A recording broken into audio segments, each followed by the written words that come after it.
Hey there, folks. If you're an Apple Card user, you know how important it is to manage your payments smoothly. Today, I'm diving into a quick guide on how to change your Apple Card payment due date.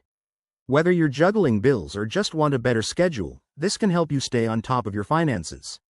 Let's get started. First things first, make sure you have the latest version of the Wallet app on your iPhone. It's the hub for all your Apple Card actions. Open it up and tap on your Apple Card to access your account dashboard. This is where the magic happens. Once you're in, look for the Payments or Account Settings section. It's usually right there on the main screen. If you see an option for Payment Due Date or something similar, great. Tap on it, and you might be able to select a new date from the available choices. Apple Card typically offers a few flexible options, like moving it to the 1st or the 15th of the month, depending on your billing cycle. But hold on. If you don't see that option directly in the app, don't panic. It could mean you need to contact Apple support.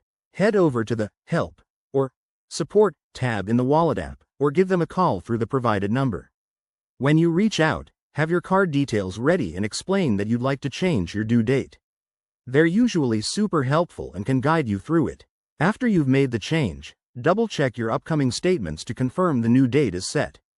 This ensures you won't miss a payment and keeps your credit score in good shape. Remember, changing your due date might not be instantaneous, so plan ahead. There you have it. That's how you can tweak your Apple Card payment due date to fit your life better. If this helped, give it a thumbs up and subscribe for more finance tips.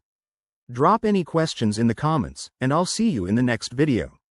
Stay smart with your money.